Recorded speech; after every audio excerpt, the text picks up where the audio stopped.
অনেকেই জানতে চেয়েছিলে যে আমি এই জারবেরাগুলো কত করে নিয়েছি।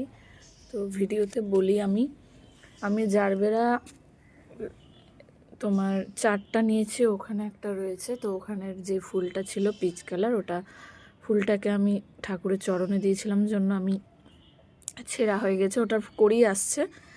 আর এই জারবেরাগুলো আমি এক একটা এক এক রকম দাম নিয়েছি।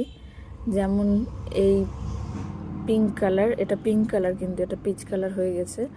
এটা পিঙ্ক কালার ছিল, এটার দাম নিয়েছে আমার কাছে 150 টাকা করে। দুটো নিয়েছিলাম যেন 140 টাকা করে পড়েছে। এটাতে ভরপুর কড়ি আছে, এখানেও কড়ি আসছে আস্তে আস্তে। আর এই যে ইয়েলোটাও সেম 140 টাকা পড়েছে দাম। আর একটা দেখাই তোমাদের, রেড কালারটা, এটা আবার নিয়েছি আমি 180 টাকাতে। ঠিক আছে, মানে ওখানে আমি যেখান থেকে নিয়েছি সেটা হলো শুভঙ্কর শিশু উদ্যানের পেছনে, যে পার্কের পেছনে যে গাছের দোকানগুলো রয়েছে সেই জায়গা থেকে এটা নিয়েছে তোমাদের 180 টাকা। আর একটা দেখায়,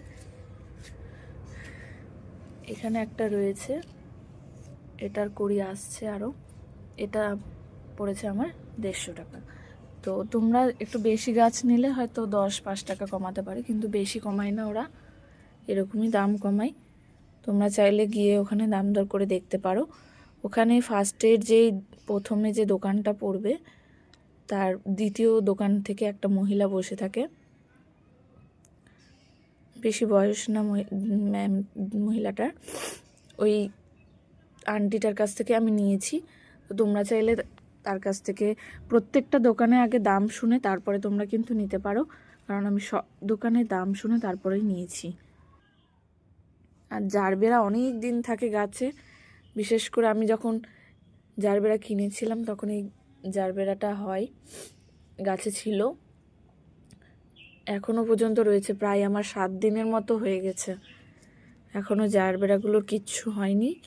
তো জারবেরা অনেক দিন থাকে, তোমরা ট্রাই করতে পারো। আর সারা বছর ফুল হয়, গরমের টাইমে হয়তো ফুলটা একটু ছোট সাইজ হয়ে যায়, কিন্তু সারা বছর ফুল দেয় জারবেরা।